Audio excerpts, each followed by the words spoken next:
마태복음 6장입니다.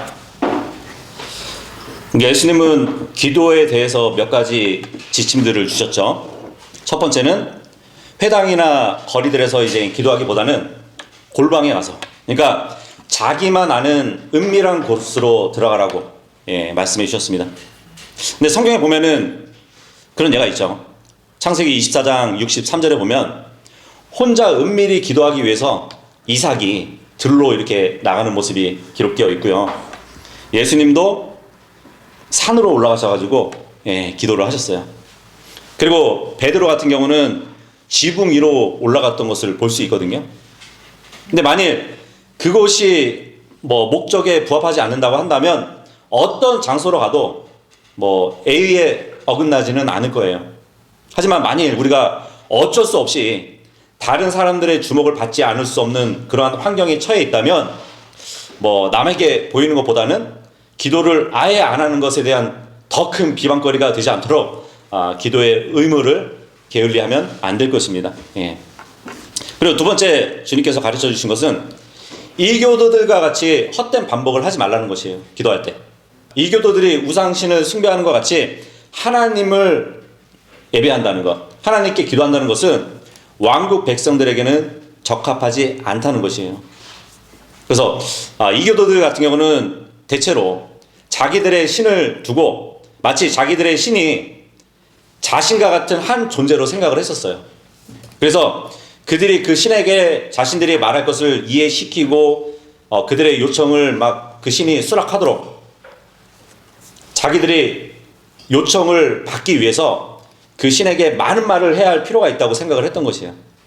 하지만 주님은 그것이 너희의 기도 방식이 되어서는 안 된다고 말씀을 하셨습니다. 왜냐하면 하늘에 계신 하나님은 이미 너희가 필요한 것들이 무엇인지 아시기 때문이라고 그렇게 말씀을 하신 것이에요.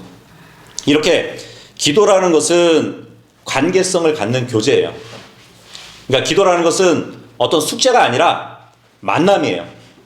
주문이 아니라 교제예요. 그래서 관계를 고려하지 않고 드리는 그 기도는 아무런 의미도 또 유익도 줄 수 없다는 것이에요. 그래서 우리의 기도는 오직 예수 그리스도를 통해서 아바 아버지라고 부를 수 있게 된 그 하나님과의 관계 안에서만 의미가 있는 것이에요. 그리고 그 관계 속에서 누리는 기도의 복과 정말 그 은혜는 측량할 수 없을 만큼 값진 것이에요. 창조주 되신 분, 그분과 죄인이었던 우리가 교제할 수 있대요. 엄청난 거거든요. 그때 기도에 역사하는 힘이 있는 것이에요.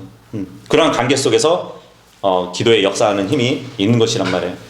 그래서 예수님은 본격적으로 이제 기도의 방식을 가르쳐 주시기에 앞서서 기도가 관계라는 사실을 분명히 가르쳐 주셨단 말이에요. 하나님이 아니라 사람을 향해서 드리는 기도는 잘못됐다는 것이었어요. 그래서 하나님이 누구신지 생각하지 않고 자기 중심적인 그러한 요구만 하는 기도도 잘못된 것이라고. 우리는 은밀한 곳에서 들으시고 우리의 필요를 이미 다 아시는 아버지 하나님께 기도해야 되는 것이에요. 아버지 하나님과의 관계 안에서 그 관계를 생각하면서 더욱 친밀한 관계를 위해서 기도해야 된다는 얘기예요. 그래서 하나님과의 우리의 관계를 확실하게 우리가 이해한다면 기도의 태도도 바꿀 수 있고요. 기도의 방식도 바꿀 수 있고요. 기도의 내용도 바꿀 수 있다는 얘기예요. 살아계신 하나님과 인격으로 교제를 나누는 기도이기 때문이에요. 하나님의 혼과 나의 혼이 소통하는 것이란 말이에요. 그리고 오늘 예수님이 이제 가르쳐 주시는 기도의 방식에서 우리는 기도가 우선적으로 아버지 하나님을 높이고 겸손히 그분께 복종하는 예배라는 사실을 배울 것입니다. 적어도 이제 세 가지 면에서 이 기도는 예배이고요. 그래서 기도를 쉬는 것은 예배를 멈추는 것이기 때문에 기도하기를 쉬는 그러한 게으름을 결단코 범하지 말아야 될 것을 교훈해주고 있습니다. 이제 예수님이 가르쳐 주신 그 기도를 우리가 살펴보도록 하겠습니다. 소위 주기도문 아시죠? 주님이 하신 기도문이 아니라 주님이 제자들에게 가르쳐 주신 기도문이라고 이해하시면 돼요. 기도의 일종의 샘플이라고 이해하시면 됩니다. 성경 다 피셨으면 6장 9절 함께 읽어보도록 하겠습니다. 시작. 그러므로 너희는 이런 방식으로 기도하라. 하늘에 계신 우리 아버지여, 당신의 이름이 신성하게 되시기를 바라옵나이다. 예수님께서 이 앞 구절에 잘못된 기도를 금하신 후에 그러므로 너희는 이렇게 말씀을 시작하고 있습니다. 그러니까 예수님은 바른 관계 속에 있는 자들, 예수님의 제자들을 비롯해서 지금 모여있는 유대인들에게 하늘의 왕국 백성들이 드려야 할 기도를 본격적으로 가르쳐 주시는 것이에요. 이런 방식으로 기도하라 그러잖아요.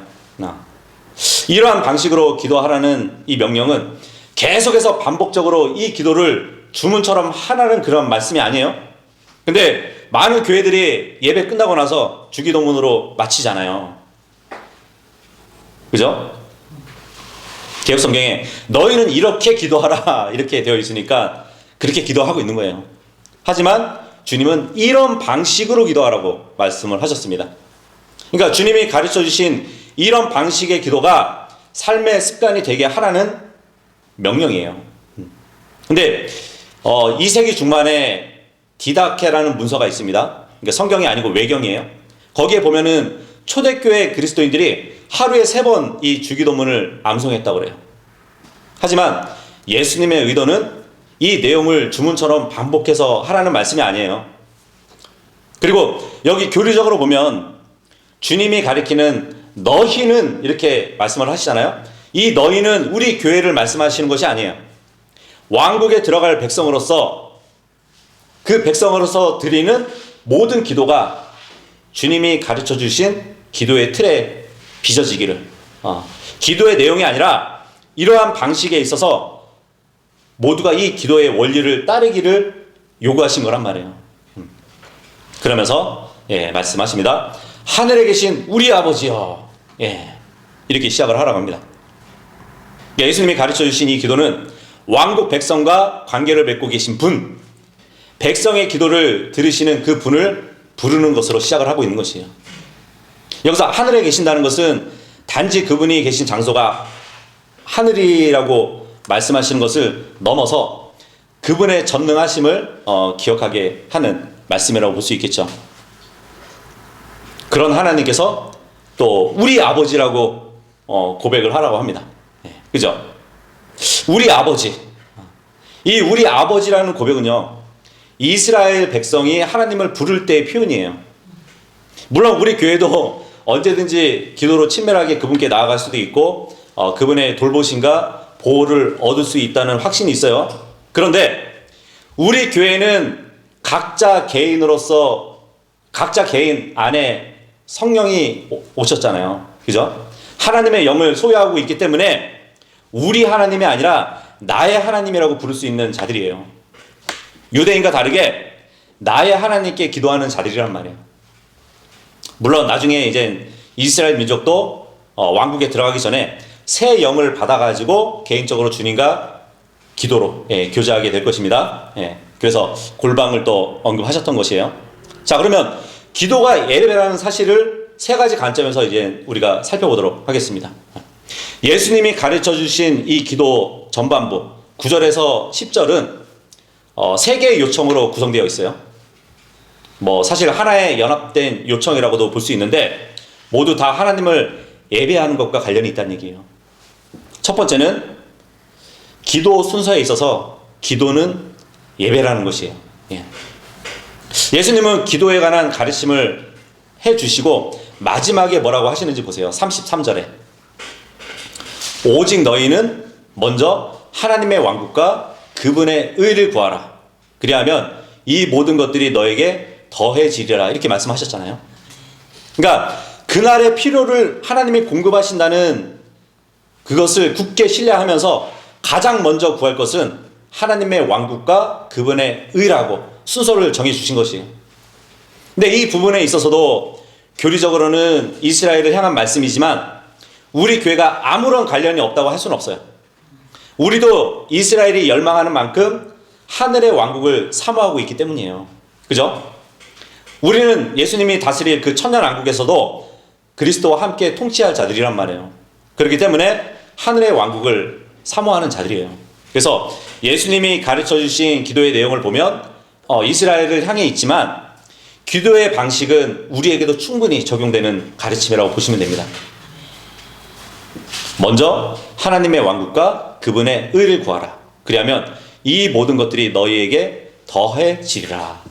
이 순서처럼 역시 주기도문도 그 순서로 되어 있어요.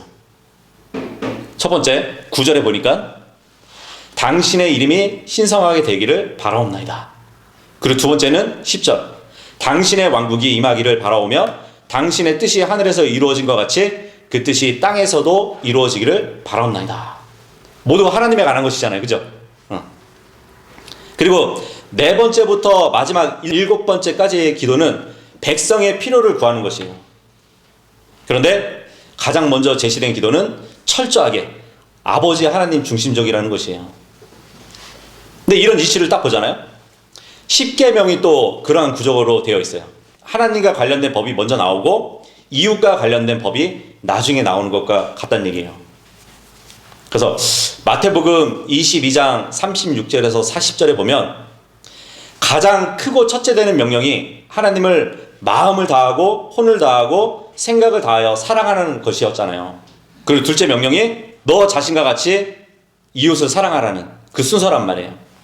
그래서 주기도문이나 십계명이나 새로운 계명을 주셨을 때 늘 하나님이 먼저 나오고 그 다음에 나와 이웃이 나오는 것이었단 말이에요. 그래서 이 주기도문의 첫째 되는 기도가 하나님을 위한 것이라고 예수님은 가르쳐 주고 계시는 것이에요. 하나님을 높이고 하나님을 예배하고 그 다음으로 백성의 필요를 구하고 주님을 신뢰하는 것이 되어야 된다고 가르쳐 주셨던 것이에요. 어린아이를 한번 보세요. 항상 자기의 필요만 구하잖아요. 그죠? 부모의 마음을 헤아리거나 부모의 계획이나 생각을 들어보는 일은 아주 드물어요. 하지만 자녀가 자라면서 성숙할수록 점점 자기 요구만 하고 또 필요만 구하는 게 아니라 부모의 뜻과 생각에 관심을 두고 그 필요를 채우기도 하잖아요. 그것이 바로 관계가 더욱 친밀해지고 그 관계가 성숙해지면 그렇게 된다는 얘기예요. 근데 우리의 기도는 어떤가요? 나도 먼저 하나님의 왕국과 그분의 의를 구하고 있나요? 아니면 아직도 어린아이처럼 자기 것만 구하고 있나요? 이 기도는 우리 마음의 묵상과 생각과 바람과 기대를 먼저 이제 하나님의 것에 맞추는 예배라고 보시면 돼요. 재성에 따라서 항상 자기 중심적인 삶으로 되돌아가려는 우리의 육신을 복종시키고 하나님 중심적으로 살아가도록 그렇게 만드는 은혜의 방편이란 말이에요. 그래서 기도하기를 신나면 정말 우리를 제사장 왕국, 곧 예배하는 성도로서 우리를 부르신 하나님께 무관심하는 잘못된 어떻게 보면 직무유기의 잘못을 범하는 것이에요. 그래서 기도는 예배입니다. 그래서 기도하기를 쉬는 것은 내 신앙생활의 나태함, 게으름이에요. 주님께 예배하는 삶을 사는 것이 아니라는 얘기예요. 자, 그리고 두 번째, 기도의 제목, 그러니까 기도의 내용에 있어서도 기도는 예배라는 사실이에요. 우리가 앞서서 간단하게 살펴본 세 가지 기도 제목은 모두 마지막 날에 온전히 실현될 내용입니다. 아버지의 이름이 신성하게 되기를 바란다는 것, 그리고 주님의 왕국이 임하기를 바란다는 것, 그리고 주님의 뜻이 하늘에서 이루어진 것 같이 땅에서도 이루어지기를 바라는 것은 앞으로 미래에 도래할 역사적인 사건이에요. 지금은 아니란 말이에요. 하나님의 이름은 곧 그분의 성품, 그분의 권위예요. 그리고 하나님의 어떠하심에 합당한 찬양, 경배를 받으시라는 9절의 기도 제목은 왕국이 도래할 그때에 온전히 이루어질 것이란 말이에요. 지금은 하나님을 멸시하고 배반하고 또 하나님을 거부하는 사람들이 훨씬 많아요. 그죠? 세상에.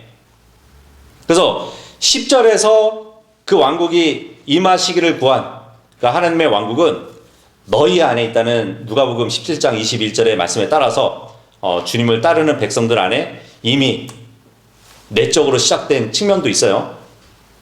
근데 이 하나님의 왕국은 나중에 하늘의 왕국, 물리적인 왕국이 세워지면 그때 완전한 성취를 이루게 될 것입니다. 하나님의 통치, 하나님의 다스림이 모든 사람, 모든 민족에게 빠짐없이 미치는 그 날은 아직 오지 않았어요. 우리가 현재 보고 있는 이 세상은 죄악과 또 그 죄악에 따른 고통이 만연하잖아요. 왜냐하면 예수님이 재림하시지 않으셨기 때문에 아직 그 왕국이 오지 않았다는 그 증거예요. 그리고 마지막으로 주님의 뜻이 이루어지게 해달라는 이 기도 역시도요, 왕국에서 이루어질 겁니다. 하나님이 기뻐하시는 뜻대로 모든 것이 하나님 보시기에 힘이 좋게 되는 그러한 날이 오게 될 것이에요. 누가복음 9장 41절에 보면은 지금은 믿음이 없고 비뚤어진 시대예요. 그리고 에베소서 2장 2절에 따르면 이 세상의 경로를 따르는 불순종의 자녀들이 사는 시대입니다. 반면에 이제 고린도후서 6장 2절에 보면 지금은 기꺼이 받아들여지는 때이고요, 구원의 날이기도 해요. 이렇게 예수님이 가르쳐 주신 기도는 순서를 보면 하나님을 예배하고 하나님의 왕국과 그분의 의를 구하는 것이 순서란 말이에요. 내용을 보면은 철저하게 하나님이 앞으로 이루실 것들에 맞춰져 있다는 얘기예요. 그리고 아버지의 이름이 신성하게 되시기를 바라는 것, 그리고 주님의 왕국이 임하기를 바라는 것, 그리고 주님의 뜻이 하늘에서 이루어진 것 같이 땅에서도 이루어지길 바라는 것들은 모두 수동태예요.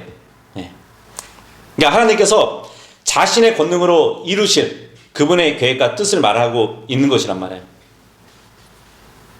정말 하나님의 권능이 완전히 실현될 그 날을 기대하시나요? 하나님의 뜻이 모든 것에 미쳐가지고 모든 것들이 주님의 뜻에 굴복할 날을 갈망하시나요? 정말 그것을 구하고 갈망한다면 그것 자체가 예배인 것이에요. 우리가 예배자로 부름을 받았단 말이에요. 예배자로 부름을 받은 자들은 반드시 하나님의 왕국과 그분의 의를 구해야 돼요. 그래서 예수님이 가르쳐 주신 이 기도는 1차적으로는 유대인들이지만 우리도 하나님의 왕국과 그분의 의를 구하는 자들이 되어야 된단 말이에요. 그래서 기도하는 것을 멈춘다면 우리는 하나님의 영광에 관심을 두지 않는 자들이 될 수 있을 겁니다. 하나님의 왕국과 하늘의 왕국이 하나 되는 그 천년왕국이 도래하는 것이나 그분의 뜻이 완전히 실현되는 것에 신경을 쓰지 않으면서 그저 이 땅에서 내가 먹고 마시는 것에만 집중한다면, 그런 것만 구하며 사는 것은 옳지 않아요. 어떤 면에서 이것은 반역이 될 수도 있어요. 하나님의 왕국이 이 땅을 정복할 것을 기대하는 백성들과 같이 그 왕국에 도래할 것, 그 왕국을 다스릴 왕의 명예와 통치를 거의 구하지 않으면서 단지 지금 이 머문 곳에 잘 먹고 잘 살 것만 구한다면 그것은 반역이 될 수 있다는 얘기예요. 우리는 왕국에서 통치할 왕들이란 말이에요. 근데 왜 이 세상에 미련을 두면서 살려고 할까요? 그래서 정말 그 주님이 다스릴 그 왕국을 우리도 기대해야 됩니다. 물론 우리가 첫 번째로 기대할 것은 빨리 주님이 오셔서 우리를 하늘나라로 휴거시킬 것을 구하잖아요. 우선적으로 구해야 되지만 또 하나님의 왕국이 도래할 것을 구해야 되는 것이에요. 그래서 기도하기를 쉬면 안 되는 것입니다. 그리고 세 번째는 왜 주기도문이 예배냐면 기도의 실천, 그러니까 삶에 있어서도 기도는 예배이기 때문이에요. 예수님이 가르쳐주신 이 기도는 순서를 보면 하나님이 우선적이고 또 내용을 보면 하나님이 중심적이에요. 그죠? 먼저 하나님의 영광과 그분의 왕국, 그분의 뜻을 구하는 기도라서 예배라고 말할 수 있습니다. 자, 그런데 모든 기도를 이런 원칙에 따라서 드리는 자의 삶은 어떨까요? 하나님이 우선적이고 하나님의 중심적인 기도를 드리는 그 사람은 당연히 하나님을 우선적으로 생각하고 하나님 중심적인 삶을 살아가겠죠. 그죠? 다시 말해서 이 기도가 예배인 사람은 삶이 예배라는 것이에요. 9절에 나오는 기도, 하나님께서 그분께 합당한 찬양과 경배를 받으시기를 항상 구하는 그 사람은 어떠한 삶을 살아갈까요? 고린도전서 10장 31절의 말씀대로 먹든지 마시든지 무엇을 하든지 하나님의 영광을 위해 사는 삶을 살아갈 것이란 말이에요. 자, 그리고 10절에 나오는 기도, 하나님의 왕국이 도래할 것을 갈망하면서 그분의 통치가 온 세상에 온전히 미치기를 항상 간구하는 사람은 어떠한 삶을 살까요? 베드로전서 2장 9절에 보면은 우리를 선택받은 세대여 왕가의 제사장단이요 거룩한 민족이면서 독특한 백성으로서의 하나님의 영광을 선포하면서 살아갈 것이에요. 어떻게요? 지금은 하나님의 영적인 통치가 자기의 삶에 이루어지도록 철저하게 그분께 순종하면서 앞으로는 하늘에서 이루어진 하나님의 뜻이 땅에서도 이루어지길 바라면서 살아갈 것이란 말이에요. 그래서 앞으로 도래할 왕국은 그리스도를 통해서 실현될 것이지만 지금은 내 안에 있는 그 하나님의 영을 통해서 그 뜻을 적어도 자신의 삶을 통해 실현되기를 바라면서 하나님의 명령들, 하나님의 뜻을 지키는 것이 자기 본분이라고 생각하면서 살아갈 것이란 말이에요. 그래서 사도 바울은 로마서 12장 2절에 이렇게 말을 했습니다. 너희는 너의 몸을 거룩하고 하나님께서 기꺼이 받으실 만한 살아있는 희생 제물로 드리라. 이것이 너희의 합당한 섬김이라고 말을 했어요. 여기서 합당한 섬김, 이 섬김이 서비스잖아요. 우리의 예배가 바로 서비스예요. 예. 그래서 어떤 사람이 이런 예배의 삶을 살아갈 수 있을까요? 이 시대에 동화되지 않고 하나님의 왕국을 구하는 사람, 자기 뜻이 아니라 세상의 뜻이 아니라 하나님의 선하시고 기뻐하시고 완전한 뜻을 구하는 사람, 나를 기쁘게 하는 것이 아니라 하나님이 기뻐하시는 것을 구하는 사람이 그러한 삶을 살아갈 수 있는 것이에요. 어쩔 때는 우리가 또 실패하는 삶을 살아가잖아요. 그죠? 하나님이 기뻐하시는 거룩한 살아있는 희생 제물로 드려야 되는데 그러지 못할 때가 많아요. 그러면 영적인 예배가 실패가 된단 말이에요. 왜냐면 구하지 않기 때문에 그렇게 살아갈 수 있는 것이. 그러니까 예수님이 가르쳐주신 기도 방식을 우리가 잘 적용해서 나의 개인 기도를 멈추지 말아야 됩니다. 우리의 모든 기도가 예수님이 가르쳐주신 하나님 우선적으로, 하나님의 중심적으로 빚어져야 되는 것이. 그러면 하나님 우선적이고 하나님 중심적인 삶을 살아갈 수 있는 것이에요. 그런 기도를 드린다면 우리는 예배의 삶을 살아갈 수 있는 것이에요.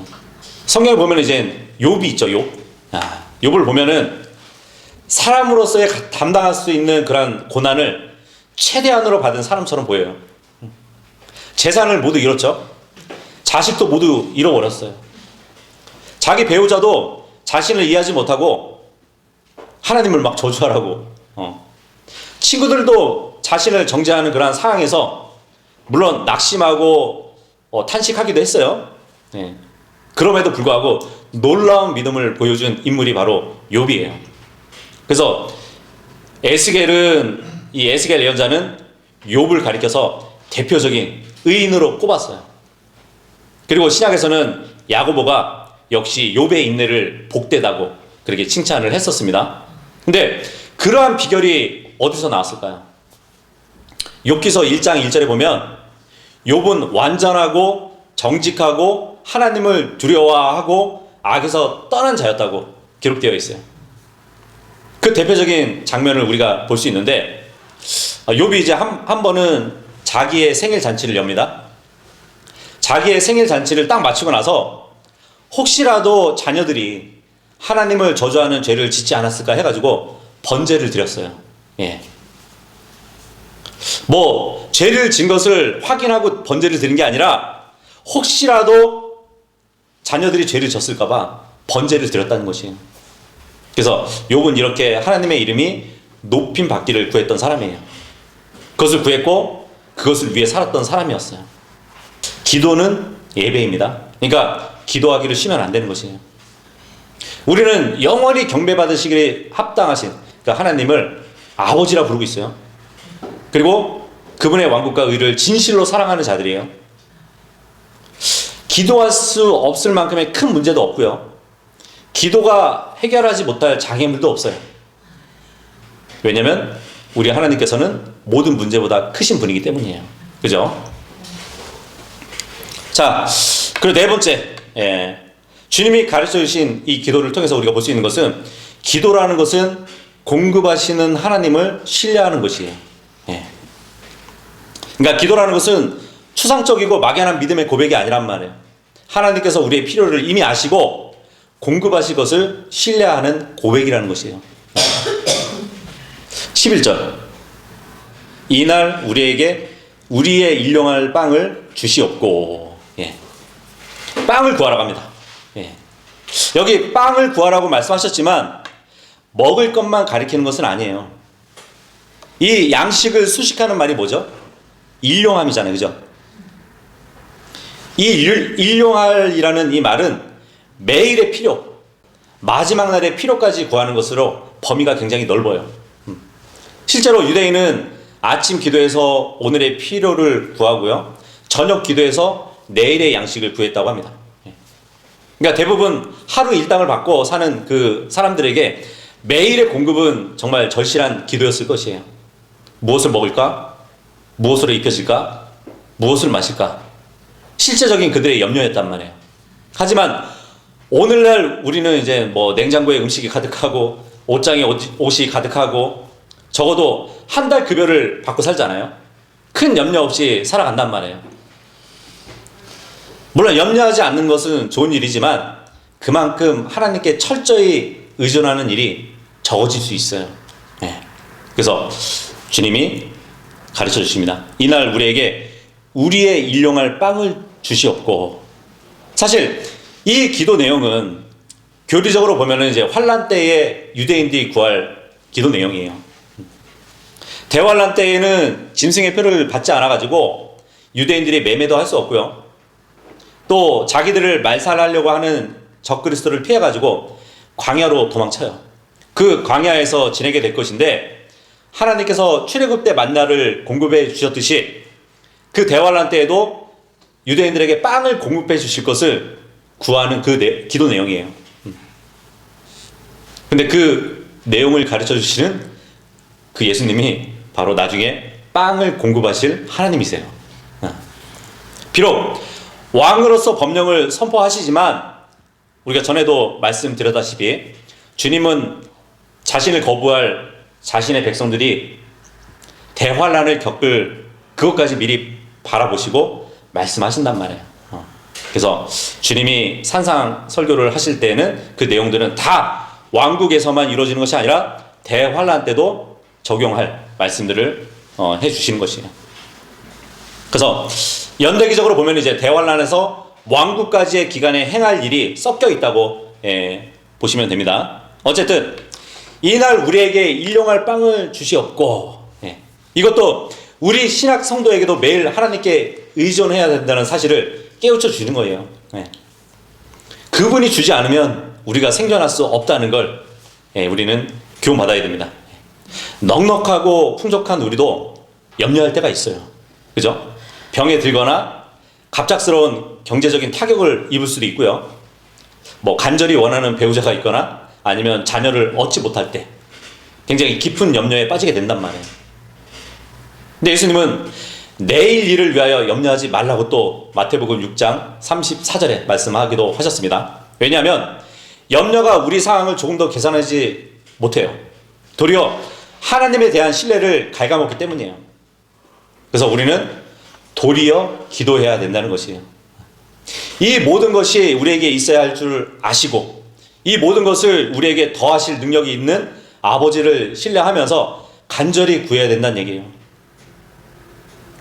그럼 신뢰가 있으면 원하는 걸 다 얻을 수 있을까요? 모세는요, 약속의 땅 앞에 이 진을 치고 있던 이스라엘 민족에게 이렇게 얘기했었어요. 신명기 8장 3절에 보면은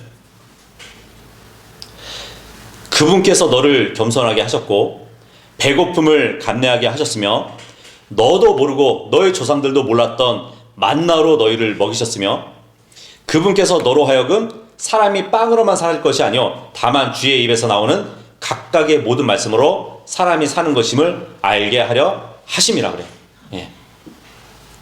그러니까 우리는 빵을 얻기 위해 믿음으로 기도하는 게 아니라 오히려 빵과 상관없이 약속의 말씀을 반드시 이루시는 그 하나님을 신뢰하기 위해서 구하는 것이라고 모세가 얘기했던 것이에요. 누구도 알지 못했던 생명의 빵, 우리에게 있어서는 로마서 8장 32절의 말씀처럼 예수님을 우리에게 아낌없이 주신 그 하나님이 그 아들과 함께 모든 것을 우리에게 주셨다는 그 말씀을 믿고 살아가는 자들이에요. 예. 자, 그리고 다섯 번째는 예수님이 가르쳐 주신 이 기도를 보면, 기도라는 것은 회복하시는 하나님을 신뢰하는 것이에요. 예. 여기 12절 보시면, 우리에게 빚진 자들을 우리가 용서하는 것 같이 우리의 빚들에서 우리를 용서하여 주시옵소서. 예. 누가복음 11장 4절에 보면은 여기서 빚이라는 것은 죄를 얘기합니다. 예. 그 죄를 갚기 전까지는 나를 힘들게 만든다는 얘기예요. 이거 죄라는 것은 1차적으로 하나님 앞에서 일으킨 범죄이고요. 그 죄는 반드시 하나님의 심판의 대가가 따른다는 얘기예요. 누가 하나님께 자기 죄에 대한 대가를 완전히 지불할 수 있을까요? 아무도 없어요. 죄의 대가는 사망이기 때문에 모두가 주님 앞에 죽어야 되는 것이에요. 그런데 하나님께서 우리의 모든 죄를 탕감해 주셨어요. 인간으로 이 땅에 오셔가지고 십자가 위에서 못 박히시고 다 이뤘다고, 내가 다 지불했다고 선언을 하셨단 말이에요. 그래서 우리는 그 하나님, 예수님을 믿고 따르기 때문에 우리의 모든 죄들이 탕감받았습니다. 그런데 지금 이 주기도문은 교리적으로 대환란 때에 있을 내용이라고 말씀드렸어요. 교리적으로 교회에게는 적용되지 않는 말씀이에요. 사도 요한은 이제 우리가 범죄하지 않았다고 하면 하나님을 거짓말하는 분으로 만드는 것이라고 했습니다. 그리고 우리가 죄를 지을 때 이렇게 하라고 요한일서 1장 9절에 명령해요. 우리가 우리의 죄들을 자백한다면 그분께서는 신실하시고 정의로우셔서 우리에게 우리의 죄들을 용서하시고 모든 불의에서 우리를 정결하게 하시느라 그랬어요. 그런데 대환란 기간 때는요, 유대인이 용서받는 방법은 달라요. 자기에게 죄를 지은 자를 용서해 주어야 자기도 죄를 용서받아요. 예. 이것이 예수님이 가르쳐 주신 기도고 바로 이 약속에 기초하는 내용인 것이에요. 그러니까 하나님은 백성들이 기도할 때 서로의 관계를 회복시킬 것을 말씀해 주고 있는 것이에요. 그 약속을 신뢰하고 서로를 용서할 때 그분께서 죄를 용서해 달라고 구할 수 있다는 것이에요. 예수님이 이제 그 비유 중에 보면은 1만 펜스를 빚진 자 비유를 해주셨거든요. 그러니까 헤아릴 수 없을 만큼의 많은 빚을 진 종을 정말 불쌍히 여기고 탕감해 줬어요. 많은 돈을 빚졌는데 그것을 그냥 불쌍히, 그 사람을 불쌍히 여기고 탕감해 줬단 말이에요. 근데 그 탕감을 받은 사람이 어떤 동료가 얼마 되지도 않는 돈을 빚져서 감옥에 갔는데 너는 용서받을 자격이 없다고, 돈을 갚지 않는 한 용서받을 자격이 없다고 말하면서 감옥에 가둬버렸어요. 예수님이 그렇게 말씀하셨습니다. 그런즉 만일 너희가 너희의 마음에서 각각 자신의 형제에게 그들의 범법들을 용서하지 않는다면 나의 하늘 아버지께서도 너희에게 이같이 행하시리라 그래요. 하나님께 큰 빚을, 죄의 빚을 탕감받은 사람이 자기 이웃이 자기한테 죄를 범했다고 해서 용서해 주지 않는 그러한 사항을 말씀하시면서 너도 하나님께 용서를 받지 못할 것이라고 그렇게 말씀을 하신 거란 말이에요. 그래서 대환란 때는 용서하는 사람만이 용서를 받는데요.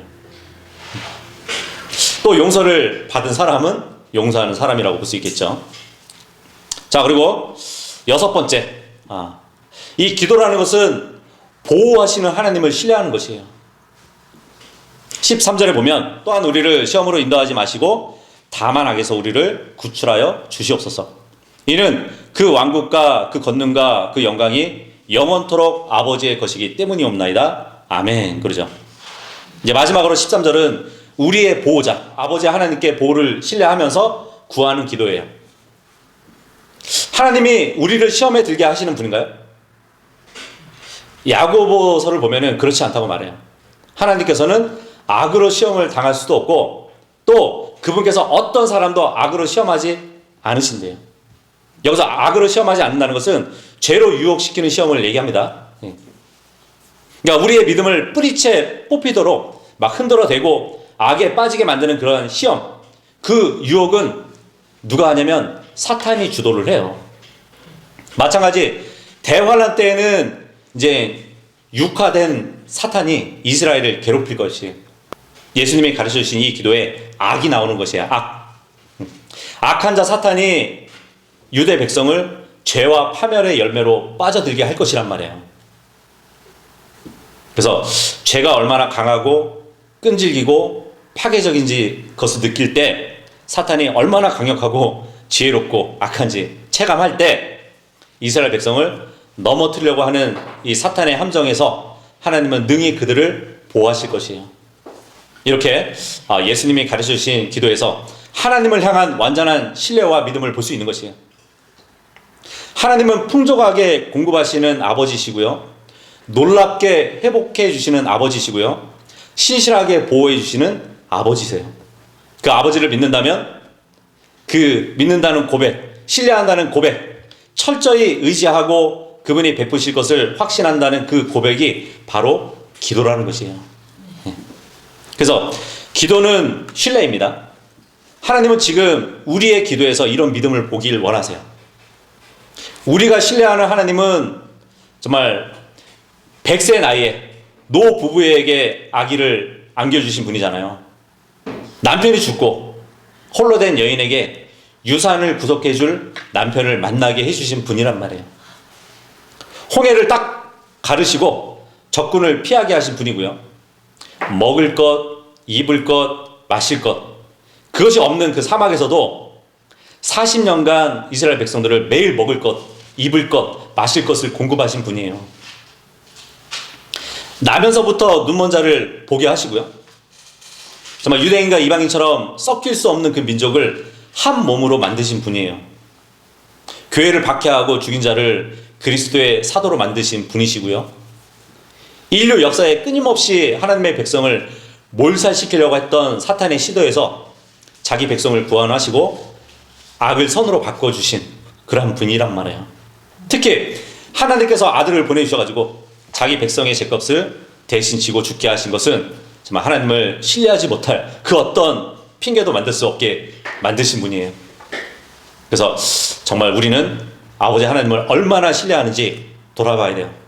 우리의 기도에 얼마나 그 믿음이 뒤따르는지 살펴봐야 되는 것이에요. 정말 앞으로 왕국을 통치하실 그 주님을 우리가 바란다면 우리는 또 이렇게 고백할 수밖에 없을 겁니다. 그 마지막 구절에 그 왕국과 그 권능과 그 영광이 영원토록 아버지의 것이기 때문이옵나이다. 아멘. 그죠? 근데 변개된 성경들에는 이 문장이 삭제되어 버렸어요. 네. 이런 방식으로 기도하라고 하신 예수님의 기도 가르침에 마지막 영광을 돌려야 할 이 부분을 무시하게 되는 것이에요. 네. 그러니까 개역 성경도 의심을 가지고 괄호로 이렇게 쳐놨어요. 이 구절은 더 오래된 사본에는 없었다고. 네. 기도하기를 쉬는 것은 아버지에 대한 신뢰를 잃었다는 증거예요. 아버지 없이 내 힘과 지혜로 살 수 있다는 교만입니다. 그래서 오늘 예수님이 가르쳐 주신 이 기도와 같이 이 기도 방식대로 우리가 기도하기를 쉬지 않는 모두가 될 수 있기를 바라겠습니다. 예.